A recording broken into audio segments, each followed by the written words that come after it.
দর্শক, ফিফা বিশ্বকাপের জয়রত্ন চলছে, মানুষের মধ্যে নানা জল্পনা কল্পনা, কে জিতবে, তার দল কি আবারও বিশ্বকাপের ট্রফিটা উঁচিয়ে ধরবে কিনা, সেই সার্বিক বিষয় নিয়ে আমরা আলোচনা করব এবং কোয়ার্টার ফাইনাল সামনে, সেগুলো নিয়ে আলোচনা করব। আমাদের সাথে যুক্ত আছেন ক্রীড়া সম্পাদক এবং আমাদের সহকর্মী, আমাদের দাদা পবিত্র কুণ্ড। দাদা, আপনাকে পেয়েছি অনেক আনন্দিত এবং অনেক কিছু বিষয় জানবো আপনার কাছ থেকে। আসলে কোয়ার্টার ফাইনাল সামনে, 48 দেশের কে পেরিয়ে এখন সেরা 8-এ আছে। আমরা সেরা 8 নিয়ে কথা বলবো, কিন্তু এই যে শেষ 16-র যে নাটকীয়তা, আর্জেন্টিনার ম্যাচের যে নাটকীয়তা, অনেক ধরনের প্রশ্নবিদ্ধ কথাবার্তা, আসলে আপনার দীর্ঘদিনের যে কর্মজীবনে আপনি কিভাবে দেখছেন এই ম্যাচটিকে এবং আপনার আলোচনা জানতে চাচ্ছি, সমালোচনা। না, এটা বলা হচ্ছে যে আর্জেন্টিনা মানে ব্লু আইড বয়, ফিফার ব্লু আইড বয়, তারা সুবিধা পাচ্ছে, তারা ফেভার পাচ্ছে, ফিফা তাদের পক্ষে কথা বলছে, রেফারি তাদের পক্ষে কথা বলছে, তারা বেশি পেনাল্টি পাচ্ছে। আর মিশরের এই ম্যাচটি আসলে মানে খুবই আলোচিত, সমালোচিত, নন্দিত, নিন্দিত। যেহেতু খেলাটা দেখেছেন মনে হয় যে শেষ 16-তে যেভাবে মিশর এগিয়ে গেল এবং এগিয়ে যাওয়ার পরে যে দ্বিতীয় গোলটা বাতিল হলো।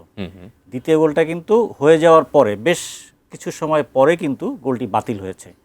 তাদের মিশরের সেলিব্রেশন তখন কিন্তু মানে শেষ হয়ে গেছে। তারপরে তারা হঠাৎ করে দেখলো যে গোলটা বাতিল। কিভাবে হলো? কারণ ওই গোলটা তখন ভারে রেফার করা হয়েছিল ভিডিও অ্যাসিস্ট্যান্ট রেফারির কাছে। তো দেখা গেল যে বিল্ড আপে ওই ফাউল করা হয়েছে। বিল্ড আপে তাদের একজন খেলোয়াড় আত্মীয়া আর কি, ডিফেন্ডার ফাউল করেছে লিয়ান্দ্রো মার্তিনেসকে ফাউল করেছে এবং দুইবার ফাউল হয়েছে। কিন্তু একবার তো তার জার্সি টেনে ধরা হয়েছে এবং তারপরে তার পায়ে পাড়া দেয়া হয়েছে। হ্যাঁ, তো এই দুটো ফাউল একসাথে যখন ভারে ধরা পড়লো, তারপরে কিন্তু গোলটি বাতিল হয়েছে।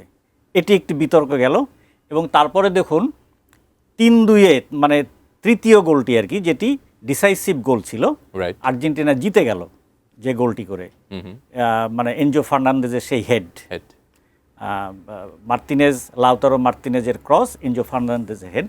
এবং তার আগে বলা হচ্ছে যে আর্জেন্টিনার ডি বক্সে মো সালা বল নিয়ে যখন অ্যাটাকে যাচ্ছে, তাকে ফাউল করেছেন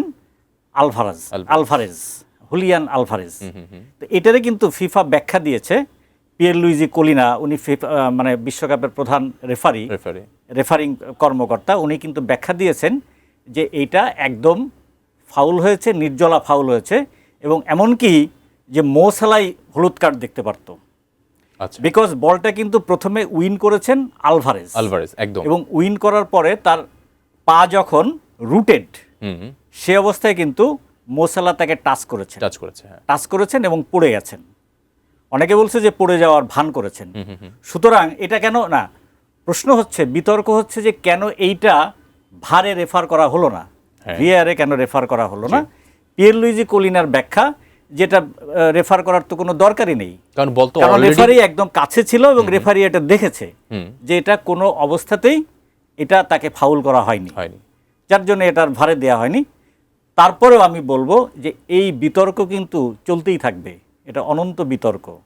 মানে এই বিশ্বকাপটা এর আগেই আমরা দেখেছি অনেকটা রাজনৈতিক দিকে মোড় নিয়েছে। প্রথমত আমরা জানি ইরানকে নিয়ে যা হলো, একদম আপনি দেখুন ইরানে আমেরিকা এবং ইসরায়েলের হামলার পরে ইরানকে যেভাবে বাধা দেয়া হয়েছে, তাদের বিশ্বকাপ খেলা যেভাবে অনিশ্চয়তার মধ্যে পড়েছে, তারা মেক্সিকোতে তাদের ঘাঁটি ছিল, যেটা তাদের বেস ক্যাম্প ছিল আমেরিকাতে, সেই আমেরিকা থেকে তাদের বেস ক্যাম্প সরিয়ে নিয়ে যাওয়া হয়েছে মানে সীমান্ত সংলগ্ন মেক্সিকোতে। এবং কি ব্যাপার, তারপরে সেখান থেকে তাদের প্রতিদিন খেলে ওইখান থেকে আমেরিকায় খেলতে এসে, মানে তাদের গ্রুপ পর্বের 3টি খেলাই তো 3টি ম্যাচই তো পড়েছিল আমেরিকায়, যুক্তরাষ্ট্রে, সেখান থেকে আবার দিনের দিনে ফিরে যেতে হবে। এটা আপনি দেখেন যে এটা কিন্তু এক ধরনের অন্যায় এবং অবিচার।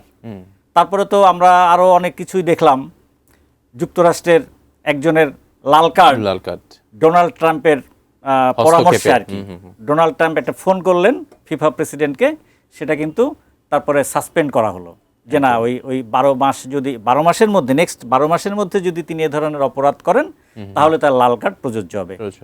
ফানি কিন্তু এটা, মানে এই ধরনের বিষয়গুলো আসলে পরিলক্ষিত হয়নি। দেখেন তাহলে কি ফিফা বিক্রি হয়ে গেল একটি শক্তিশালী দেশের কাছে, তাই না? এটা নিয়ে কিন্তু অনেক রাজনৈতিক বিতর্ক হয়েছে।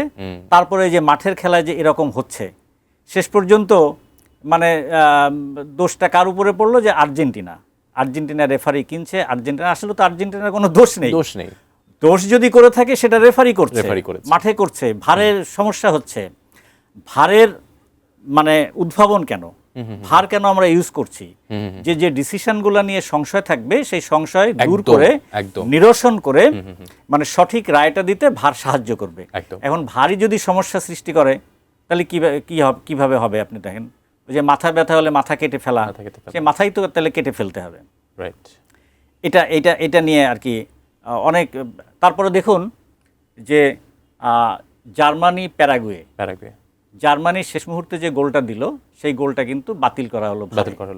আচ্ছা, তারপরে ক্রোয়েশিয়ার ম্যাচটা, ক্রোয়েশিয়া দেখেন, ক্রোয়েশিয়ার একটা গোল বাতিল করা হলো যেটা উইনিং গোল হতে পারত, মানে যে তারা ম্যাচে ফিরতে পারতো, সেটা কি হলো যে সেটাও অফসাইড ধরা হলো, যে তাদের একজন খেলোয়াড়ের চুলে, বলটা চুলে টাচ করে গেছে আর কি, যার জন্য এটা অফসাইড হয়েছে। মানে এরকম অনেক ডিভিয়াস সিদ্ধান্ত আছে যার জন্য এবারের বিশ্বকাপ রেফারিং অনেক বিতর্কিত। অনেক আপনি রেফারিং এর কথা আসছিল, কিন্তু সেই ক্ষেত্রে যদি আরেকটি কথা যুক্ত করতে চাই যে পাঁচজন আর্জেন্টাইন রেফারি এই নেক্সট খেলা আসলে রেফারিং করছে, এটা নিয়ে একটা তর্ক বিতর্ক চলছে, কি বলবো? এটা ইতিপূর্বে কিন্তু দেখা যায়নি, এর আগেই দেখা যায়নি যে একই ম্যাচের মানে 5 জন রেফারি একই দেশে 2-3 জন রেফারি থাকতে পারে, কিন্তু 5 জনই এরকম দেখা যায়নি। তবে এরকম কিন্তু কোথাও লেখা নেই, হার্ড অ্যান্ড ফাস্ট রুল কিন্তু নেই যে হতে পারবে না। পিয়েরলুইজি কোলিনা কিন্তু সেই ব্যাখ্যায় দিয়েছে। এবং আরেকটি ব্যাপার, এই যে প্রধান রেফারি আজকের ম্যাচের ফ্রান্স এবং মরক্কোর ম্যাচটি যিনি পরিচালনা করবেন, আর্জেন্টাইন রেফারি, ওনার নাম হলো তেলো। ওনার নাম হলো তেলো। তো উনি কিন্তু গত বিশ্বকাপের সেমিফাইনালে এই ফ্রান্স এবং মরক্কোর ম্যাচটাই কিন্তু পরিচালনা করেছিলেন, যে ম্যাচটাতে মরক্কো 2-0 গোলে হেরেছিল। তো সেখানে তো কোনো সমস্যা হয়নি। এবং আরেকটি ব্যাপার, ফ্রান্সের কোচ দিদিয়ের দেশও উনি বলেছেন যে আমার তো কোনো আপত্তি নেই, আমরা তো রেফারির বিপক্ষে খেলবো না, রেফারির বিরুদ্ধে খেলবো না, আমরা খেলবো মরক্কো নামে একটি দলের বিপক্ষে। এবং এই রেফারি যদি আর্জেন্টিনা এবং মিশর ম্যাচ পরিচালনা যিনি করেছিলেন, ফ্রাঁসোয়া লেতেজে, যিনি একজন ফরাসি একজন রেফারি ছিলেন, আর্জেন্টিনা তো প্রতিবাদ করেনি একদম, বিকজ ফ্রান্সের সাথে তো আর্জেন্টিনা একটা প্রতিদ্বন্দ্বিতা আছে, গত বিশ্বকাপের ফাইনাল খেলেছে একদম।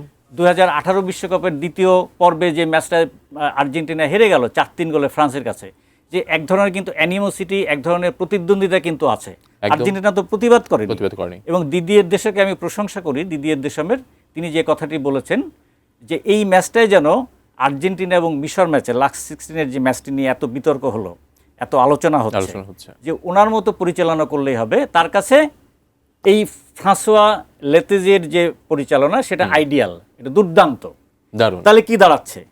তাহলে দাঁড়াচ্ছে এই যে আর্জেন্টিনা ম্যাচ নিয়ে যাবতীয় বিতর্ক, ওই যে গোলটা বাতিল করা, তারপরে ওই যে ফাউলের জন্যে কেন পেনাল্টি দেওয়া হলো না মো সালাহকে, তাহলে সবই কিন্তু নালিফাইড হয়ে যায় একদম। আর বিষয়গুলো আসলে যারা খেলছে বা যারা আছে তাদের সমস্যা না, হচ্ছে ভক্ত অনুরাগী। হ্যাঁ, এইটাই আসলে আমরা এত বেশি ফুটবল নিয়ে ইমোশনাল, এটা আমি বলবো যে বাংলাদেশে এটা সব জায়গায় হচ্ছে, হ্যাঁ সব জায়গায় হচ্ছে। আর আপনি দেখবেন যে ইংল্যান্ডের পত্রপত্রিকাগুলোতে, ব্রিটিশ পত্রপত্রিকাগুলোতে কিন্তু আর্জেন্টিনাকে একদম ধুয়ে দিচ্ছে। কারণ আমরা কিন্তু জানি আর্জেন্টিনার সাথে ইংল্যান্ডের একটা ঐতিহাসিক প্রতিদ্বন্দ্বিতা আছে, সেই ফকল্যান্ড আইল্যান্ডস নিয়ে 1986-র ম্যারাডোনার হ্যান্ড অফ গড গোল নিয়ে। তো বিতর্ক কিন্তু এই যে হ্যান্ডবলের বিতর্ক কিন্তু আরও আছে। ব্রাজিলও কিন্তু হ্যান্ডবলে গোল করেছে 2010 সালে আমার চোখের সামনে, সকার সিটি স্টেডিয়ামে, সকার আইভরি কোস্টের বিপক্ষে ম্যাচ। ফাবিয়ানো একটা গোল করেছিলেন, তার হাতে বল লেগেছিল 2 বার। প্রথমে তিনি বলটা হাত দিয়ে কন্ট্রোল করেছেন, তারপরে এই আর্মপিট দিয়ে উনি বুকে নামিয়ে কিন্তু গোল করেছেন। সেই কথা কিন্তু ইতিহাস বলে না। হ্যাঁ, ওই হ্যান্ড অফ গড ম্যারাডোনার, ওটা তো ঐতিহাসিক হয়ে গেছে, কারণ ম্যারাডোনা লুইস ফ্যাবিয়ানো তো এক না। এর যুগে যুগে বিতর্ক হয়, তারপরে টুর্নামেন্ট যখন থিতিয়ে যাবে, শেষ হয়ে যাবে, এই স্মৃতিগুলো হারিয়ে যাবে, কে চ্যাম্পিয়ন কে রানার্স আপ, কার পারফরমেন্স ভালো হলো, কে এবার একটু যদি আমরা কোয়ার্টার ফাইনালের দিকে আসতে চাই, আসলে এই যে শেষ 8 বাকি রইল 8, এই 8-এর মধ্যে সেই ইউরোপের আধিপত্য দেখা যাচ্ছে, কি বলবেন? ইউরোপের আধিপত্য কিন্তু আজ থেকে না। ইউরোপ কিন্তু আপনি যদি দেখেন সেই 1970-এর শেষ দিক থেকেই, মানে 1958, 62 এবং 70, 3টি বিশ্বকাপ জিতে তো আপনার জুলে রিমে ট্রফি জিতে নিয়ে চলে গেল ব্রাজিল।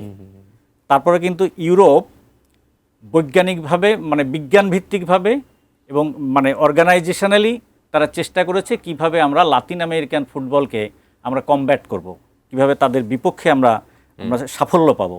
এবং তারপরে কিন্তু তারা বিজ্ঞানভিত্তিকভাবে এগিয়েছে, যার জন্য আপনি দেখেন যে জার্মানি, ইতালি, ফ্রান্স এই দেশগুলো কি অসাধারণ উন্নতি করেছে। তাদের লিগ ফুটবলটা কোথায়? Club football. আপনি ইংল্যান্ডের ক্লাব ফুটবল বলেন, জার্মানির ক্লাব ফুটবল বলেন, স্পেনের ক্লাব ফুটবল বলেন, সেখানে কি অসাধারণ প্রতিদ্বন্দ্বিতা হয়। দারুণ। এবং লাতিন আমেরিকার ফুটবলার্স, তারপরে আফ্রিকার ফুটবলার, এশিয়ার ফুটবলার, সেরা সেরা ফুটবলার তো সব সেখানেই যায়। এবং যার জন্যে ইউরোপের সাথে একটা সময় যে পারবে না সেটা কিন্তু বোঝাই গিয়েছিল, ডমিনেট করবে ইউরোপ, এবং সেটা কালে কালে সেটাই হয়েছে। আজকে দেখেন 8টি কোয়ার্টার ফাইনালিস্ট দলের 6টি কিন্তু ইউরোপের, একটি আফ্রিকার আর একটি লাতিন আমেরিকার।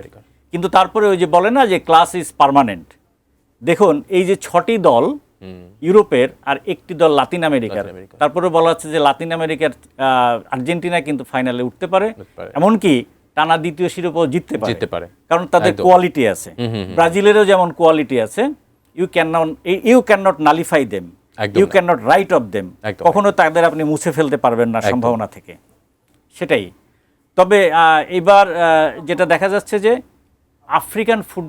আফ্রিকান দলগুলো কিন্তু ভালো করেছিল, শেষ পর্যন্ত এসে হেরে গেল একদম শেষ মুহূর্তে। আপনি দেখবেন যে সেনেগাল, তারপরে ডিআর কঙ্গো, তারপরে আইভরি কোস্ট, হ্যাঁ, শেষ দিকে এসে কিন্তু হেরে গেল। যে কনসেন্ট্রেশনের অভাব, কিন্তু মনোযোগ, মানে মনোসংযোগ কিন্তু ধরে রাখতে হবে একেবারে শেষ মুহূর্ত পর্যন্ত। একদম। আমরা দেখলাম এই যে নেক্সট ম্যাচটার কথা বলি, কোয়ার্টার শেষ হাতে এই যে ফ্রান্স মরক্কো, আসলে গতবার ফ্রান্সের হাতেই মরক্কো আসলে বিদায় নেয় সেমিফাইনালে। এবার কি মানে এটা দুর্ভাগ্য না, এবার কোয়ার্টার ফাইনালে দেখা হয়ে যাচ্ছে। কোয়ার্টার ফাইনালে দেখা হয়ে যাচ্ছে, মরক্কোর ভিতরে অনেক সম্ভাবনা দেখা যাচ্ছে এবার, আরো বেশি মনে হচ্ছে। আপনি কি বলবেন সেটাই? অবশ্যই 1 এবং 6-এর লড়াই। ফিফা র্যাঙ্কিংয়ে 1 নম্বর হলো ফ্রান্স, আর্জেন্টিনাকে টপকে কিন্তু 1-এ চলে গেছে। আর 6 নম্বর হলো মরক্কো। এবং মরক্কো যে দুর্দান্ত ফুটবল খেলছে, মরক্কোর ফুটবলের বৈশিষ্ট্য হলো তারা উইং ব্যাক দিয়ে আক্রমণ করে, যে ট্রানজিশন। এইবারের ওয়ার্ল্ড কাপে যেটা দেখা যাচ্ছে যে ট্রানজিশন মানে কুইক ব্রেক, ট্রানজিশনে যারা গতি ধরে রাখতে পারছে, প্রচণ্ড গতিটা ধরে রাখতে পারছে, তারা কিন্তু ভালো খেলছে। এবং এই দুটো দলই কিন্তু মুখোমুখি হয়েছে। এই ফ্রান্সেরও এরকম ট্রানজিশন কুইক, মরক্কোরও ট্রানজিশন কুইক। মরক্কোর ট্রানজিশনটা শুরু হয় 2 উইং ব্যাক দিয়ে, right wing back Achraf Hakimi, left wing back Noussair Mazraoui. আর ফ্রান্সের কুইক ব্রেক হয়, ট্রানজিশন হয় তাদের ফরওয়ার্ড দিয়ে 2 উইঙ্গার, যেমন এদিকে আছে ওলিশে, এদিকে আছে যাই হোক, আর তারপরে তাদের উইং ব্যাক দুর্দান্ত। সুতরাং আমরা 2 ট্রানজিশনে সবচেয়ে স্পিডি দলের লড়াইটা দেখব। এবং এইখানে ওই যারা ভালো করবে আর কি, যারা এই যে চাপটা যারা সামাল দিতে পারবে, তারা কিন্তু ভালো করবে। তা স্বাভাবিকভাবেই এখানে ফ্রান্স এগিয়ে থাকবে, বিকজ তাদের আছে একজন কিলিয়ান এমবাপ্পে, একজন উসমান ডেম্বেলে এবং মাইকেল ওলিশে। এবং বিগত পরিসংখ্যানও তাই বলছে ফ্রান্স এগিয়ে থাকবে। আপনি দেখেন মাইকেল ওলিশে কিন্তু উনি বল তৈরি করে দিচ্ছেন, মানে অ্যাসিস্ট করছেন। এই বিশ্বকাপে সর্বোচ্চ 5টি অ্যাসিস্ট করেছেন। এবং মাপা উনি জাস্ট এমবাপ্পের পেছনে থাকেন, এমবাপ্পের সামনে এগিয়ে যায়, বলটা বাড়িয়ে দেয়, এমবাপ্পে গোল করছেন। আর কি স্পিডি আপনি দেখেন, এমবাপ্পে তো বলাই বাহুল্য স্পিডি, একদম। ওসমান ডেম্বেলে স্পিডি, দেজিরি দুয়ে অথবা ব্র্যাডলি বারকোলা, দুইজনে প্রচন্ড স্পিডি। মানে আমরা কিন্তু গতির লড়াইটা দেখতে পারবো। তো বলা যাচ্ছে না, ফ্রান্সের সাথে মরক্কোর একটা আসলে দুর্দান্ত টক্কর হবে আর কি। এইখানে যদিও আমি ফ্রান্সকেই এগিয়ে রাখবো, কারণ এখানে মানে এক্সপিরিয়েন্স ম্যাটার্স, একদম। অভিজ্ঞতার কিন্তু একটি মূল্য আছে। এবং এই স্নায়ু আর্জেন্টিনা, চাপটা আপনি যেটা বলছিলেন, আপনি দেখুন আর্জেন্টিনা যে দুটো ম্যাচ বেরিয়ে এলো জিতে, শেষ 32 এবং শেষ 16, শেষ 32 কেপ ভার্দের সঙ্গে জিতলো 3-2 গোলে, 3-2 গোলে। এবং একেবারেই অতিরিক্ত 30 মিনিট অতিরিক্ত সময় গিয়ে 111 মিনিটের গোলে। একদম সেখানে তারা কিন্তু অভিজ্ঞতার জোরে বেরিয়ে গেল। একদম। তারপরে দেখুন শেষ 16 মিশরের সাথেও জিতলো, এটাও কিন্তু অভিজ্ঞতা। মানে মিশর তো আর বিশ্বকাপে রেগুলার দল না, নিয়মিতভাবে আসে না। 1990 সালের পরে 2018 সালে তারা এসেছিল, কত বছর পরে, আপনার 10 আর 18 28 বছর পরে তারা 2018 সালে তারা গিয়েছিল রাশিয়া বিশ্বকাপে।